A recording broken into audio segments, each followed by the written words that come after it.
E eu queria que você abrisse sua Bíblia comigo em 1 Timóteo 6, e nós vamos ler os versículos 3 a 13.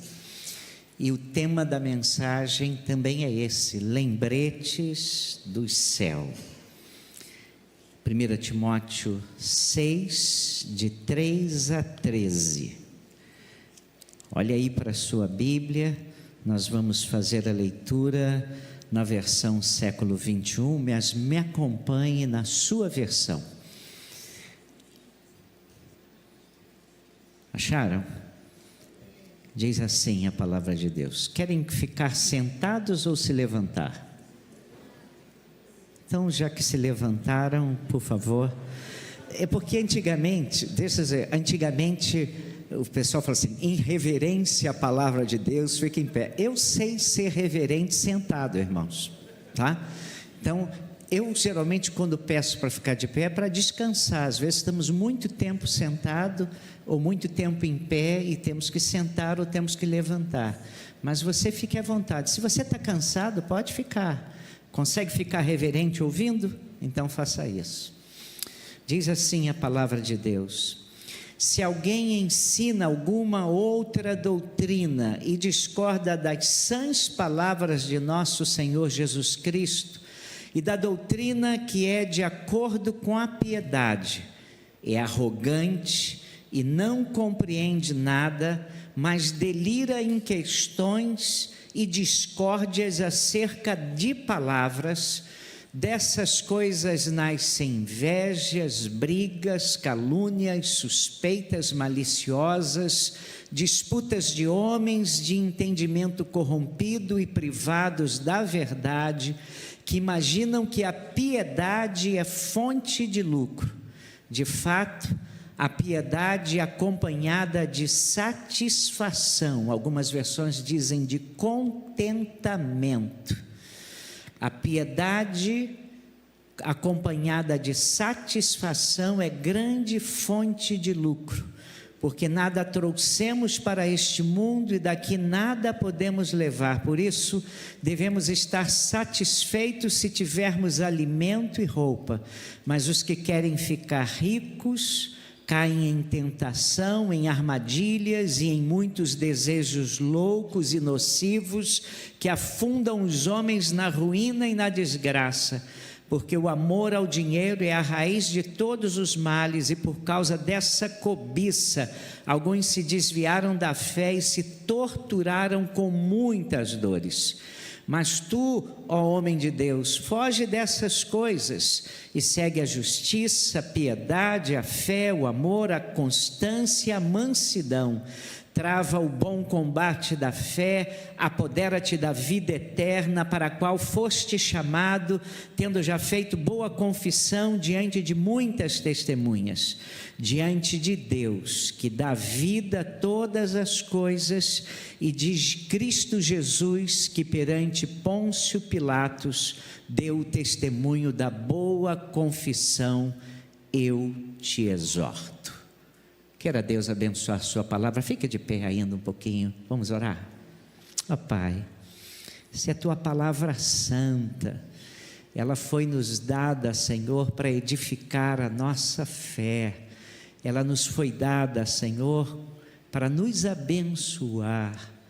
E humildemente nessa noite nós pedimos que ela se torne viva para os nossos corações.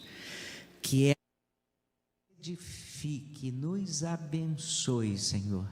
Que saiamos daqui desafiados por ela, mas cheios da tua graça e de vontade de testemunharmos de Jesus. Que seja assim, Senhor, o teu nome exaltado em nossas vidas. Oramos no nome de Jesus. Amém. Queiram se sentar, irmãos. Todos vocês já se depararam com livros que continham notas de rodapé. As notas de rodapé são lembretes de qualquer autor. Quer chamar atenção para um tema, muitas vezes as notas são uma forma que o autor encontra para dar alguma ênfase a temas que ele não teve oportunidade de explorá-lo ali, naquilo que ele escreveu. Outras vezes, essas notas são dadas para as pessoas que gostariam de se aprofundar um pouco mais naquele assunto, tenham um norte. Então, ela informa onde encontrar subsídios, novas fontes para aquele tema. Agora, quando chegamos a 1 Timóteo, o que eu penso é que Deus estava usando Paulo no capítulo 6 para dar essas notinhas a Timóteo e também a nós. Notas de rodapé. Eu creio que esse texto que eu li são notas de rodapé para a nossa vida, como se dissesse o seguinte: olha, você não se esqueça de jeito nenhum dessas coisas. É como se ele dissesse: olha, fixe isso na sua mente, guarde essas coisas no seu coração e tome cuidado com elas. E Paulo quer lembrar e fixar na mente de Timóteo, que é seu discípulo e jovem pastor, essas coisas. E por tabela também a nós. Notas, lembretes do céu. Quais os lembretes? 4 lembretes. Primeiro lembrete está registrado nos versículos 3 e 4a. E diz assim: mantenha-se firme na doutrina. Olhe comigo, versículos 3 e 4a. Se alguém ensina alguma outra doutrina e discorda das sãs palavras de nosso Senhor Jesus Cristo e da doutrina que é de acordo com a piedade, é arrogante, não compreende nada, mas delira em questões e discórdias acerca de palavras. Paro por aqui, irmãos. Irmãos, ao citar a palavra doutrina, eu sei que essa palavra provoca arrepios em muita gente. Sei mesmo como as pessoas têm reações contrárias a essas ideias. Mas doutrina no Novo Testamento é um conjunto de ideias voltadas para o ensinamento sobre a vida e o ministério de Jesus. Fala do ministério de Jesus, a ética, os ensinamentos de Jesus que se tornaram ensinamentos cristãos, e os pensamentos sobre Deus. Eu me lembro que uma pessoa se mostrou interessada em vir para a nossa igreja, e eu então disse assim: olha, você está interessado em vir para a nossa igreja? Eu gostaria que você soubesse um pouco mais sobre as doutrinas que nós cremos. E aí ela me disse assim: pastor, eu não estou nem para ir para doutrinas. E eu falei: você faz muito mal. Que tipo de Jesus você crê? Que tipo de Jesus você crê? Você crê no Jesus suave, doce, que fica lhe paparicando e que está preocupado em cuidar da sua saúde, cuidar do seu dinheiro e fazer você ser feliz? Você crê no Jesus da teologia da libertação, que é um esquerdista que está a fim de socializar o mundo? Você crê no Jesus, e fui falando do tipo de Jesus que ela podia crer, cada um mais diferente do que outro. Se você não souber nem qual é o Jesus que você professa, para saber isso, você tem que saber a doutrina, e doutrina bíblica. Então, irmãos, eu queria dizer para os irmãos que a Bíblia fala muito sobre doutrina. A igreja primitiva, no relato de Atos 2, diz que os crentes perseveravam na doutrina dos apóstolos, e isso é algo bom. O duro é quando a igreja deixa a doutrina dos apóstolos. Para os irmãos terem uma ideia, a igreja, os irmãos aos Gálatas, 30 anos depois de Jesus ser ressurreto e subir ao céu, já estavam pregando outras doutrinas. E Paulo teve que escrever para eles, que dizer o seguinte: se alguém está ensinando alguma coisa diferente daquilo que eu preguei, seja maldito. Paulo disse isso, e os Gálatas já estavam ensinando coisas, abobrinhas espirituais, já 30 anos depois. Irmãos, o duro é quando a igreja deixa. Escrevendo a Timóteo em 2 cartas, Paulo fala em doutrina como firme fundamento, como sã doutrina. E aí eu boto assim o meu tico e teco para pensar: se existe sã doutrina, existe também doutrina que adoece, doutrina doente. Paulo fala para Timóteo na boa doutrina. Aí meu tico e teco também pensa: se existe a boa doutrina, existe também a má doutrina, né? Na verdade, irmãos, sempre houve má doutrina. E na história da igreja, a gente percebe como é importante o conjunto de ensinamentos, que esses conjuntos de ensinamentos apostólicos fiquem claros na nossa mente.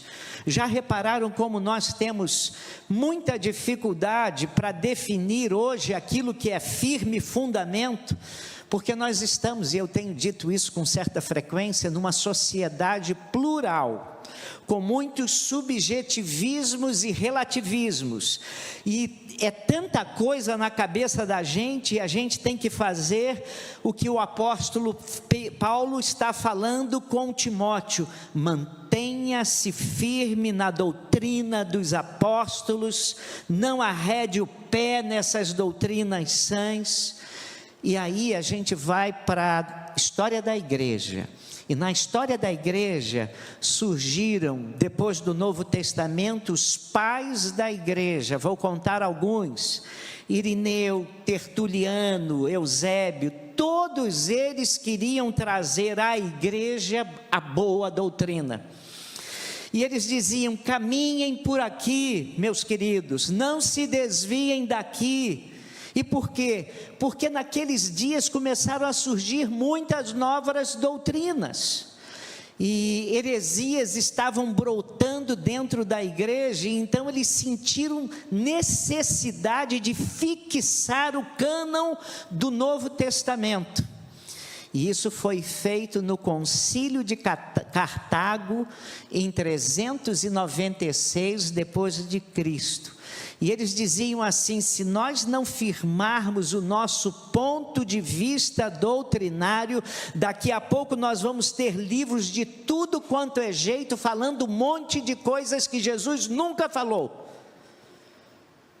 E a igreja primitiva se preocupou com o firme fundamento, com a boa doutrina, com a sã doutrina.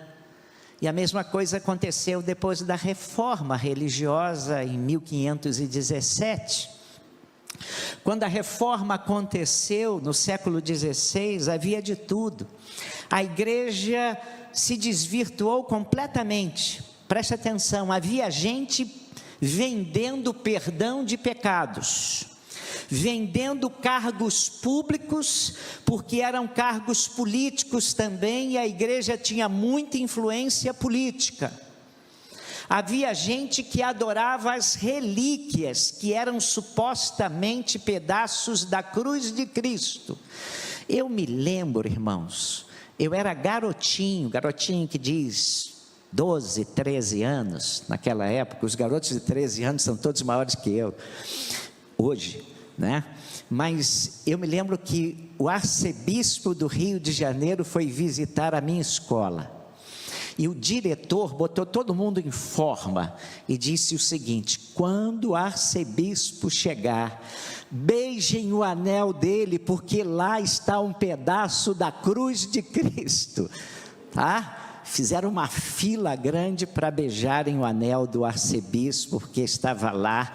Relíquia, irmãos, quantos pedaços de cruz de Cristo tem pelo mundo hoje, irmãos? Mas também havia supostamente pedaços da casa onde Jesus cresceu, e as pessoas começaram a venerar essas coisas e dizendo que isso era fé cristã, irmãos, coisas que não faziam sentido. Então a reforma veio lembrar que nós temos que nos fixar no Novo Testamento, e um dos critérios para a definição do cânon era a apostolicidade. Aquilo que eles escreveram foi escrito pelos apóstolos, ou por alguém muito próximo aos apóstolos, um dos critérios. E então, irmãos, era a volta ao firme fundamento.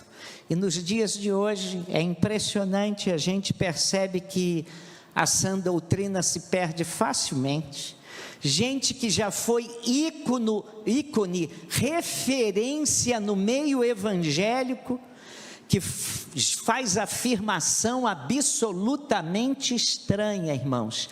Gente que não crê na volta literal de Cristo e diz assim: isso é utopia, isso é uma esperança utópica, Cristo vai voltar na obra da igreja, é um horizonte imaginário que nós temos. E a palavra de Deus é tão clara nesse ponto, irmãos. Outro homem que marcou a minha história diz assim: você não pode seguir, diz isso hoje, você não pode seguir todo o Novo Testamento, a Bíblia não pode ser considerada inerrante. E aí você encontra também outro com grande poder nos meios de comunicação dizendo: olha o que o sujeito disse, nós vamos ficar surpresos no céu, homens que negaram a Cristo também estarão lá conosco no céu. E ele prega uma doutrina chamada universalismo, está todo mundo salvo. E aí a Bíblia é tão clara: todo aquele que nele crê, vocês não estão ouvindo, não pereça, mas tenha a vida eterna. Então é para todo aquele que nele crê. Se não crer em Jesus, vai perecer. Então os irmãos podem ver que se alguém ensina outra doutrina e não concorda com as sãs palavras de nosso Senhor Jesus Cristo e com o ensino que é segundo a piedade, é orgulhoso e nada entende. Está ali para os irmãos lerem. É isso que Paulo está dizendo, é o primeiro lembrete, irmãos. E ele diz o seguinte, que quem é assim, é enfatuado, é cheio de vaidade, é inchado, é cheio de presunção, é ensoberbecido, nada entende. Então Paulo está dizendo para Timóteo e a nós: não arrede o pé disso aqui, do fundamento dos apóstolos. E ela tem tudo. A Bíblia tem tudo o que necessitamos para a nossa fé e para nos firmarmos nela. O segundo lembrete, nessa nota de rodapé, lembrete do céu: reveja a sua fonte de satisfação, reveja a sua fonte de contentamento, tá? E o que estava acontecendo naqueles dias? Havia os missionários itinerantes, gente que saía de igreja em igreja pregando, e de repente algumas pessoas começaram a explorar as igrejas, e não me pregavam o evangelho coisa nenhuma, mas queriam explorar os crentes.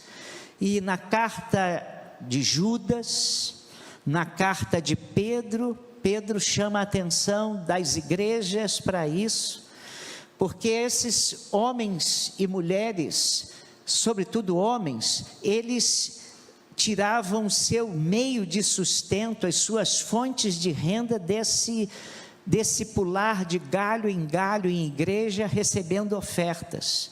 E muitos começaram a viver explorando pessoas crédulas que traziam ofertas e doavam ofertas para eles. E Paulo agora vai dizer dessas pessoas nos versículos 4, 5 e 6. Olhe para a sua Bíblia. Aí ele diz assim: é arrogante, não compreende nada, mas delira em questões e discórdias acerca de palavras. Dessas coisas nascem invejas, brigas, calúnias, suspeitas maliciosas, disputas de homens de entendimento corrompido, privados da verdade, que imaginam que a piedade é fonte de lucro. De fato, a piedade acompanhada de satisfação é grande fonte de lucro. E olha o que Paulo está dizendo. Paulo está dizendo que essas pessoas tinham uma mente pervertida e elas estavam privadas da verdade. Elas não sabiam o que era verdade. E ele fala uma coisa que enche o meu coração e me desafia muito, irmãos. Ele diz assim: de fato, grande fonte de lucro é a piedade com o contentamento. Vou repetir, ler de novo. De fato, grande fonte de lucro é a piedade com o contentamento. Ele está dizendo que nós lucramos muito quando nós temos uma vida piedosa, uma vida próxima a Deus, uma vida pertinho de Deus. E à medida que nós nos aproximamos de Deus e começamos a encontrar prazer nas coisas de Deus, isso traz um contentamento que não há dinheiro que pague isso. É isso que ele está dizendo. E eu me lembro de Paulo sendo muito coerente. Quando ele está preso em Roma, ele escreve as cartas da prisão, e uma das cartas que ele escreve é Filipenses. Filipenses é a carta mais alegre do Novo Testamento. 16 vezes ele fala em alegria ou sinônimos de alegria, júbilo, regozijo. E ele diz assim: alegrai-vos no Senhor, outra vez vos digo.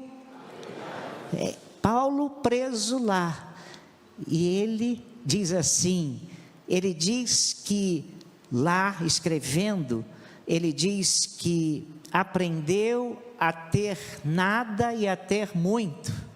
Ele aprendeu a se contentar com aquilo que tinha. E aquela frase, posso todas as coisas naquele que me fortalece, vem dessa argumentação, que ele aprendeu a viver satisfeito, contente, tendo muito ou tendo pouco. Piedade é fonte de lucro, porque ela produz contentamento. E aí ele vai desenvolver toda essa argumentação em 1 Timóteo 6, em razão desses homens que estavam explorando o Evangelho e explorando as igrejas. Se você está celebrando a vida, celebrando a vida com a sua fé, eu acho que você está começando a querer entender como a vida com Deus traz alegria espiritual. E essa alegria não se compra, essa alegria se experimenta na medida em que nós temos comunhão com Deus. Mas se há uma coisa que eu sinto que nós andamos perdendo hoje, é contentamento. Sabe por quê? Estamos perdendo a capacidade de sermos simples. Estamos perdendo a capacidade de, na simplicidade, termos alegria. Às vezes eu vejo homens de negócio dentro da igreja, fora da igreja, gente que está ganhando dinheiro, gente com bom salário, mas você olha para esse homem e esse homem não consegue ser homem do lar, e já não consegue se contentar com as conquistas, com as coisas que possui, e é gente que tem cada vez mais, mas está cada vez mais infeliz, gente que não está conseguindo encontrar no seu próprio coração contentamento. Você tem contentamento? Aí eu olho para muitas mulheres também hoje, parece que as mulheres hoje não encontram mais contentamento em serem mulheres. Não há mais prazer nas coisas simples, não há mais prazer em cuidar da casa, não há mais prazer no relacionamento familiar, no ambiente familiar. Hoje nós temos mulheres muito competentes e é bom que tenhamos, e elas já provaram quanto são capazes, mas muitas vezes não conseguem encontrar prazer em coisas simples. É o coração que está vazio, a alma está triste, e ela não sabe como encontrar contentamento. Aí eu vou para os filhos, vejo os meninos, adolescentes, jovens, perdidos nessa questão de contentamento. Gente com 25 anos mais viajados do que todos nós que já temos 70 aqui. Tem tecnologia nas mãos, conhece muito mais que a gente, é celular disso, é celular daquilo, Android, iPod, iPhone, iPad, ai meu Deus, mas estão vazios, irmãos, estão vazios, estão insatisfeitos. Estão completamente insatisfeitos, estão muito exigentes, e é uma geração mais exigente do que a que eu vivi, cobrando mais de si mesmos e cobrando mais dos seus pais, mas estão infelizes. Nós estamos vivendo dias de pessoas que, tendo tudo, porque nós somos a geração mais bem equipada e apetrechada de todo mundo, e vivemos infelizes, sem contentamento. Nós vivemos murmurando da vida. Estou falando besteira? E este é o lembrete que deve ficar no nosso coração. Grande fonte de lucro é uma vida com Deus. Quando você tem uma vida com Deus séria, essa vida com Deus séria gera contentamento. E é tão simples. Basta você resolver ter momentos com Deus. E eu digo, não é nem ter momento com a Bíblia. Você pode ter um momento devocional com a Bíblia, e deve ter, mas para termos um momento com Deus, nem precisamos que necessariamente tenhamos uma Bíblia. O fato de você não ter uma Bíblia na mão ou no seu celular, não impede você ter um momento com Deus. E momento com Deus enriquece a nossa alma, abençoa a nossa vida e traz contentamento espiritual. Você tem encontrado contentamento, ou o seu coração anda vazio? Cada vez com mais dinheiro no bolso, com um cartão chorudo aí que você pode pagar tudo, e cada vez menos alegria? Você não está se tornando, desculpe a expressão, uma pessoa chata? E eu não gosto de usar esse termo aqui. Está se tornando uma pessoa intragável, intolerante, mal-humorado? É como diz um amigo meu, essa é a geração que está dando azia em pacote de Sonrisal. Azia em pacote de Sonrisal. Talvez alguns nem saibam mais o que é Sonrisal. Sonrisal existe ainda hoje? Existe? Pois é. Irmãos, J Quest, eu ando citando o J Quest, parece que eu fiz um contrato com ele, né? Com a banda. J Quest, ele tem uma música chamada Amor Maior, que diz assim, preste atenção à letra.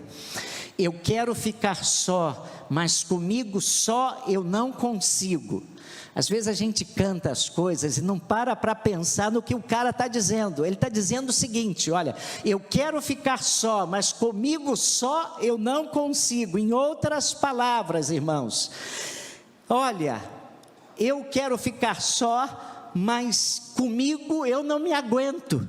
O cara não se suporta ele mesmo, irmãos, não é? Eu não me aguento mais. Como tinha um casal, estava discutindo muito e a mulher disse para o marido, chega, vou embora, não aguento mais você.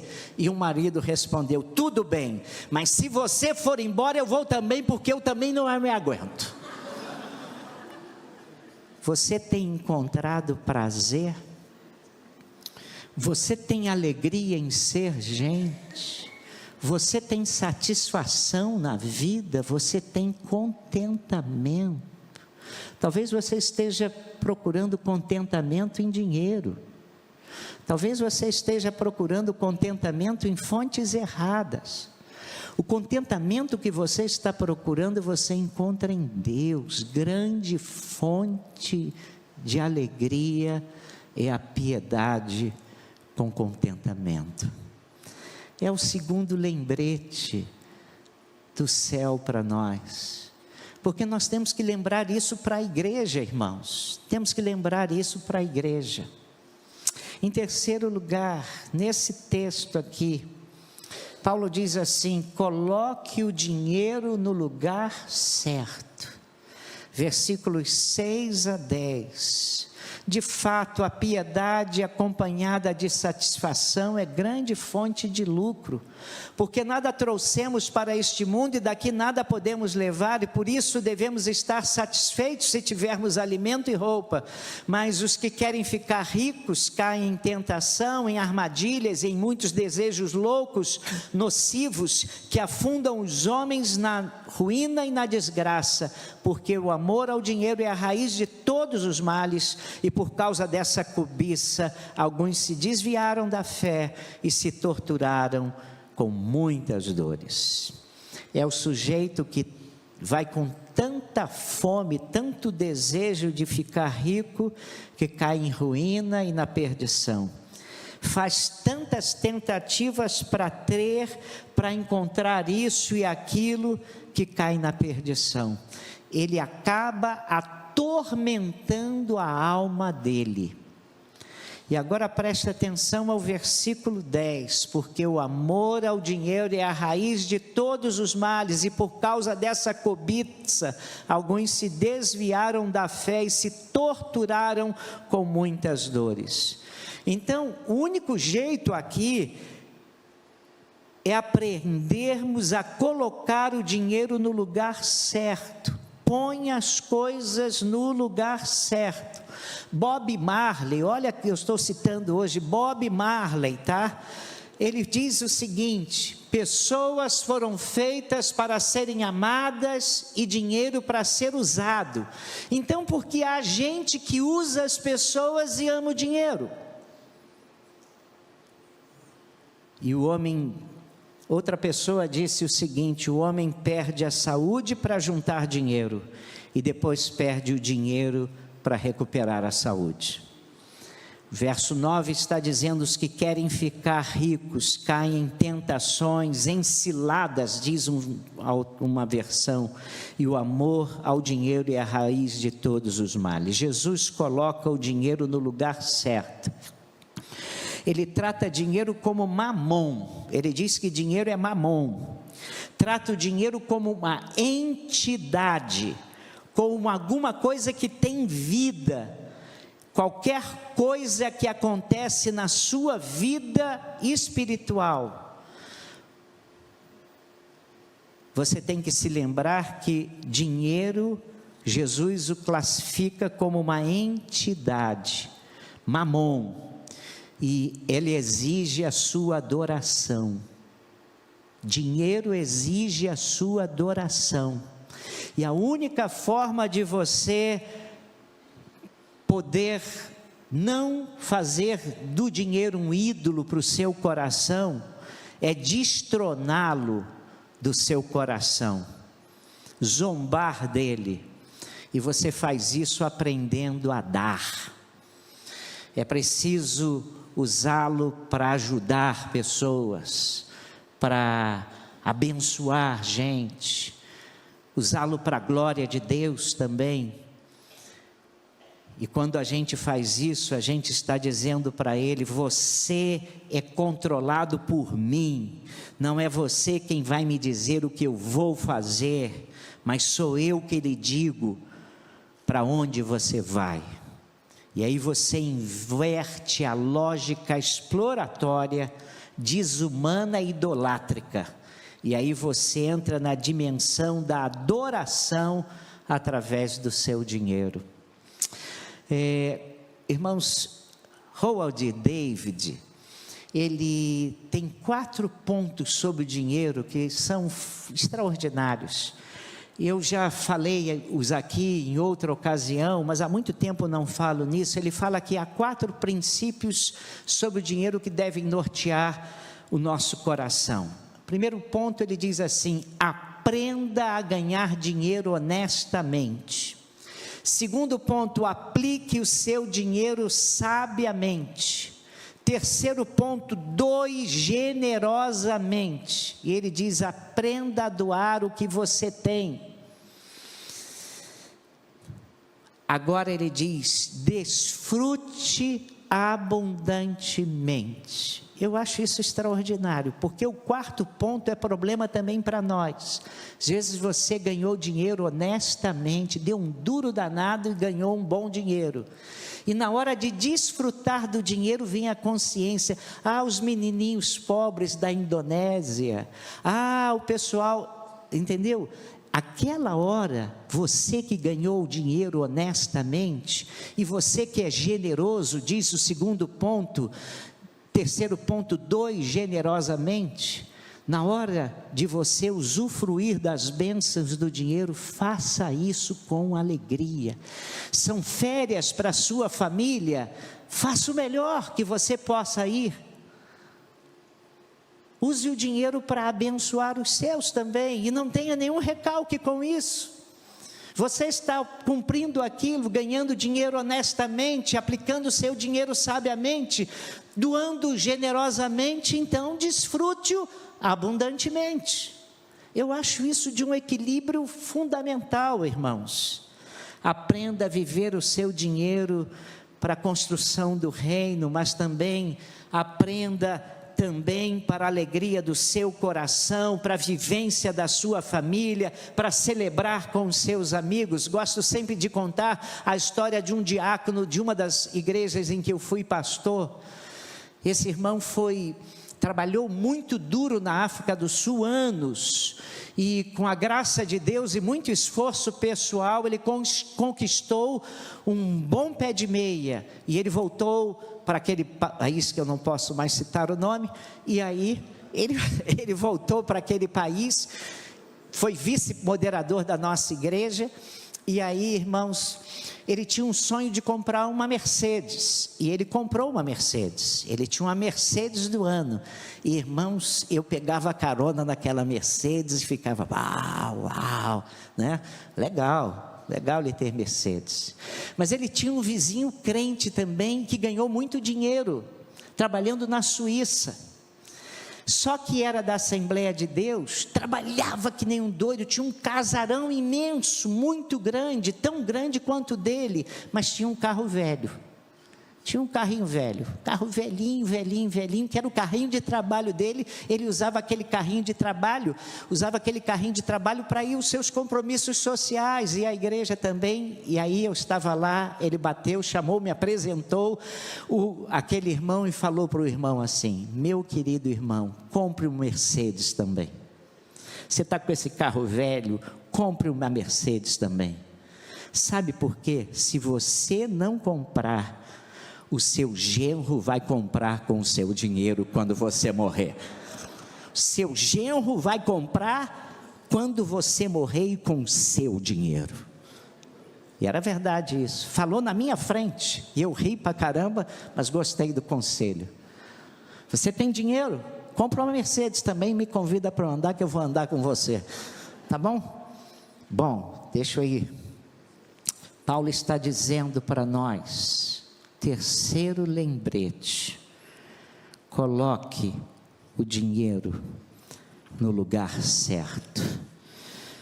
Paulo está querendo nos lembrar, se você não colocar o dinheiro no lugar certo, o dinheiro vai colocá-lo em lugares que você nunca quis ir.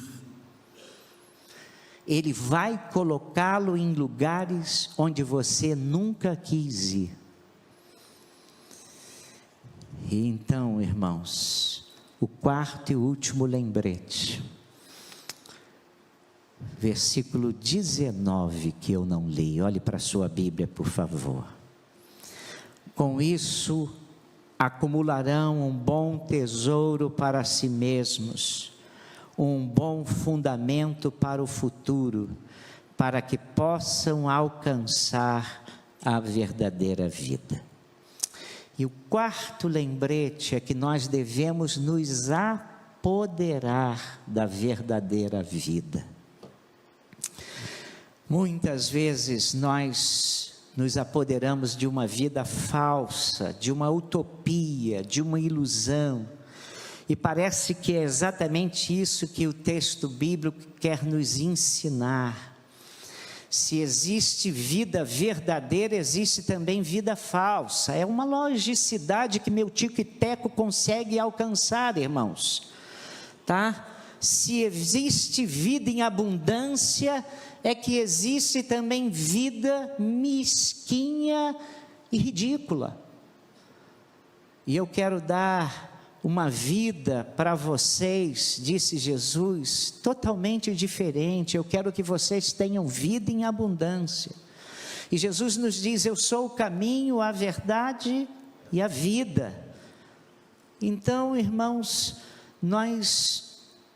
Ele está falando de coisas que nós podemos estar perdendo quando nos esquecemos da doutrina, nos esquecemos das recomendações bíblicas, nos esquecemos dos ensinos fundamentais dos apóstolos, nos esquecemos das coisas que Jesus nos chamou a atenção, e sem perceber, nós podemos levar a nossa vida, a nossa alma para caminhos onde nós não sabemos mais onde estamos.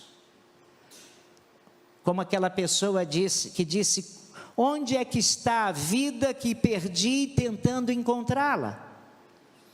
Não se trata de perder a vida eterna ou de perder Jesus, mas se trata de você olhar para o seu coração e dizer: para onde a minha alma está indo? Para onde a minha vida está indo? Filho de crente eu, criado na igreja, com 19 anos, a maior crise da minha vida, debaixo de um prédio sozinho. Eu estava falando isso para Deus, com outras palavras, mas eu estava sentindo que, embora conhecesse o Evangelho, tivesse o testemunho vivo dos meus pais dentro de casa, conhecesse tanta coisa da vida cristã, a minha alma estava indo para um lugar que eu não queria que ela fosse. E essa ideia me fez conversar com a minha alma, e eu sofri um quebrantamento do Espírito Santo, e aquele dia sozinho eu chorei, e pedi a Deus: Deus, eu quero voltar para Ti, eu quero voltar a ter alegria em Ti. E naquele dia eu defini na minha vida: eu quero ser crente, eu quero ser de Jesus, eu quero ter uma família crente, eu quero que os meus filhos aprendam de Deus como eu aprendi em casa. Eu sou de Jesus e vou viver para Jesus. Irmãos, e Ele está dizendo isso, irmãos, E a ideia de conversar com a alma, conversar com o Senhor, como fez o salmista, e nós lemos no início desse culto, o salmista diz assim: bendize, ó minha alma, ao Senhor, e tudo quanto há em mim, bendiga o seu santo nome. Bendize, ó minha alma, ao Senhor, e não te esqueças de nenhum dos seus benefícios. Ele está conversando com ele mesmo, está conversando com a sua alma, está chamando a sua alma para Deus, para ser grato a Deus, para ter comunhão com Deus, para ter satisfação em Deus. A alma, não se disperse, alma, não se esqueça do que é importante, alma, se concentra naquilo que é verdadeiramente importante. E é muito fácil, irmãos, na nossa vida, os entretenimentos, as oportunidades que se nos abrem, os recursos que temos, nos iludirem.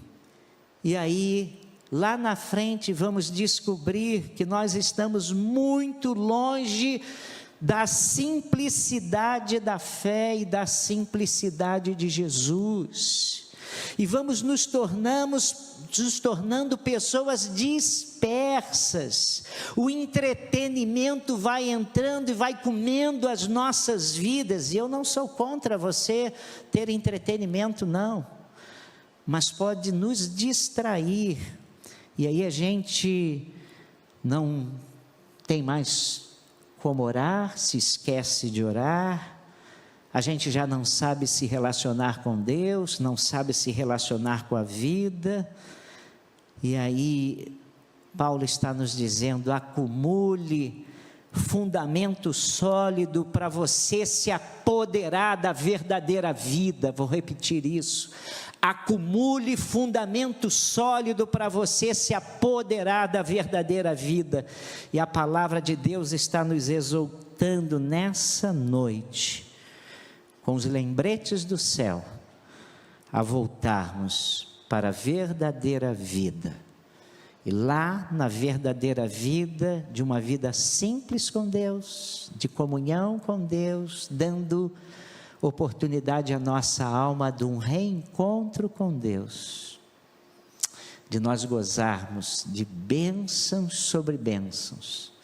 Hoje de manhã fui falar a um grupo de uma igreja que está no encontro de casais, e no momento de louvor, eu estava pensando na minha vida, e lembrando que quantas vezes eu já tive oportunidades de estar com grupos distintos louvando a Deus, e me lembrar disso me fez tão bem. Me lembrar disso me fez lembrar que desde pequenininho eu tenho estado em ambiente que me lembra que Deus é importante, mas que Deus é real, e que eu posso ter uma experiência viva com Ele, e posso ter verdadeira vida. São esses os lembretes do céu. Vamos recapitulá-lo? Vamos. Primeiro,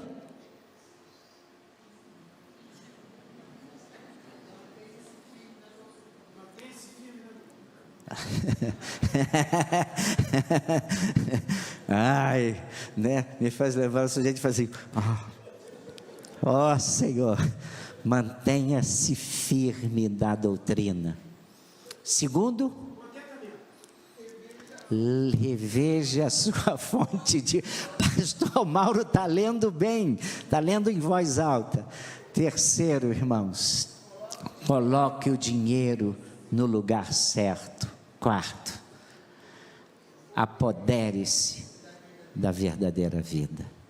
4 lembretes. Se você colocá-los no seu coração, você vai ser abençoado profundamente por esse Deus que veio lhe dar vida. Que Deus nos abençoe. Vamos orar. Pai, obrigado por essa noite tão feliz. Recebemos aquele grupo musical e ele nos fez recordar cânticos que fizeram parte da nossa vida, da vida de muitos que estão aqui. Nós, em tantos momentos da nossa vida, fomos tocados por alguns daqueles cânticos. Eu vinha para o culto e ouvi um daqueles cânticos e me lembrei que usei aqueles cânticos em culto de fogueira. E quantos jovens entregaram sua vida a Jesus, dedicaram seus dons a Jesus, cantando aquele cântico. E hoje podemos relembrar tantos outros em momentos tão importantes da nossa vida, usados pelo Teu Espírito para nos abençoar, para nos desafiar, para falar ao nosso coração, para nos mover dos bancos, para colocarmos nossa vida no Teu altar. Como fomos abençoados nesses 2 dias. Mas obrigado, Senhor, porque temos a Tua palavra, temos o fundamento da nossa fé e não queremos nos esquecer deles, não queremos jogá-los para o lado. Que esse fundamento, essa doutrina santa, esses ensinamentos de Jesus rejam o nosso coração, se apoderem da nossa alma, tragam vida para nós. Dá-nos, ó Deus, também capacidade de administrarmos a nossa vida de tal maneira que honre o nome do Senhor. Mas mais do que isso, Senhor, que a gente possa voltar a uma vida simples e nos contentarmos com coisas simples a partir de uma vida de comunhão contigo. E dá-nos, ó Deus, a alegria de nós experimentarmos uma vida espiritual significativa. Aquilo que Jesus falou para a mulher samaritana, uma fonte de água viva que brota para a vida eterna.